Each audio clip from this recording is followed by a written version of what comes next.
नमस्कार दोस्तों। अगर आप अपनी जिंदगी में डायरेक्शन खो चुके हैं, अगर आपको समझ नहीं आता कि असल में आपको क्या खुश लगता है, और अगर आप सुबह उठकर ये महसूस करना चाहते हैं कि आज का दिन मेरे पर्पस के लिए है, तो ये वीडियो आपकी जिंदगी बदल सकता है। आज हम बात करने वाले हैं उस जापानी राज की जिसने ओकिनावा के लोगों को न सिर्फ लंबी उम्र दी, बल्कि एक खुशहाल, संतुलित और अर्थपूर्ण जीवन दिया।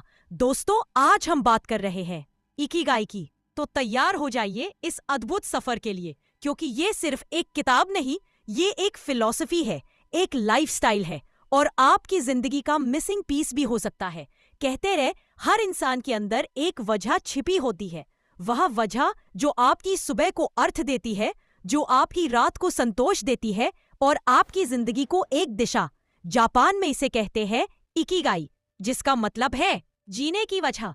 ये किताब हमें दुनिया की उन जगहों पर ले जाती है जहां इंसान 90 से 100 साल तक न केवल जीते हैं बल्कि खुश रहते हैं, जिन जगहों को ब्लू जोन्स कहा जाता है, और उनमें से एक है ओकिनावा। इस जगह के लोगों की सबसे बड़ी खासियत है, वे सिर्फ लंबा जीवन नहीं जीते बल्कि मीनिंगफुल जीवन जीते हैं। उनकी खुशियों की जड़ें गहरी है और उन्हीं जड़ों का नाम है इकिगाई। इकिगाई 4 चीजों का इंटरसेक्शन है। 1. वो काम जिसे आप प्यार करते हैं। 2. वो काम जिसमें आप अच्छे हैं। 3. वो काम जिसकी दुनिया को जरूरत है। 4. वो काम जिसके लिए आपको पैसे मिल सकते हैं।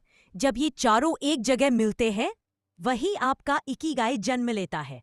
आपका इकिगाई वह नहीं होता जो आपने मजबूरी में चुना हो, वह भी नहीं होता जो बस पैसे दिला दे। इकिगाई वह है जो आपकी आत्मा को छूता है, जिसे करके आप देर तक भी थकते नहीं, जिसके लिए आप हर दिन उत्साह के साथ उठते हैं। ओकिनावा के लोग अपनी लाइफस्टाइल से हमें ये सिखाते हैं कि लंबी उम्र दवाइयों से नहीं, बल्कि एक उद्देश्य और संतुलित आदतों से मिलती है। उनके कुछ रहस्य। 1. वे हमेशा सक्रिय रहते हैं। ओकिनावा के बुजुर्ग 90 की उम्र में भी बगीचे में काम करते हुए दिख जाते हैं। वे शरीर को कभी ज्यादा आराम करने नहीं देते। 2. वे छोटा लेकिन पौष्टिक खाना खाते हैं। उनका नियम हरा हचीबू, यानी 80% पेट भरने तक खाना।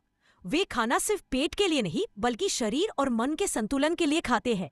3. वे मीनिंगफुल रिलेशनशिप्स रखते हैं। मोआई, यानी छोटे छोटे समूह जहां लोग एक दूसरे की जिंदगी का आधार बनते हैं। उनकी खुशी रिश्तों से बहती है और यही रिश्ते उन्हें ज्यादा जीने की ताकत देते हैं। 4. वे स्ट्रेस फ्री जीवन जीते हैं। वे कंपटीशन कम और कंपैशन ज्यादा रखते हैं। उनके लिए सफलता का मतलब है स्वस्थ शरीर, शांत मन और जुड़ा हुआ दिल। किताब में एक बेहद सुंदर विचार आता है कि इकिगाई मिलने से पहले आपको धैर्य चाहिए। इसे रातों रात नहीं पाया जा सकता, इसे ढूंढा जाता है हर दिन के छोटे छोटे कदमों में। 1. खुद से पूछें, मुझे सबसे ज्यादा खुशी किस काम से मिलती है। 2. फिर पूछें, मैं किस काम में स्वाभाविक रूप से अच्छा हूँ। 3. फिर देखें, दुनिया को किन समस्याओं का समाधान चाहिए। 4. और अंत में, ऐसा कौन सा काम है जिसे करके मैं जीवन यापन कर सकता हूँ। जब इनका जवाब एक दूसरे से मिलने लगता है, वहीं आपका इकिगाई धीरे धीरे मुस्कुराता हुआ उभर आता है।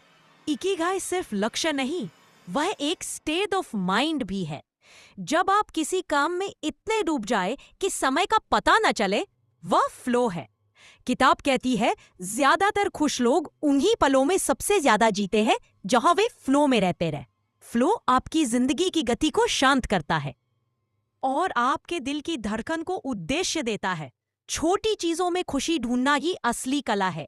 ओकिनावा के लोग बताते हैं, खुशी बड़े घरों, महंगी कारों या दिखावे में नहीं होती। खुशी सुबह की धूप में होती है, चाय की खुशबू में होती है, दोस्तों की हंसी में होती है, अपने काम में डूब जाने में होती है। इकिगाई का मतलब है जीवन की छोटी छोटी खुशियों को महसूस करना। ये किताब हमें याद दिलाती है कि आपकी जिंदगी का असली मूल्य उसमें नहीं है जो दुनिया कहे, बल्कि उसमें है जिसे आपका दिल कहे। जीवन लंबा होना जरूरी नहीं, अर्थपूर्ण होना ज्यादा जरूरी है।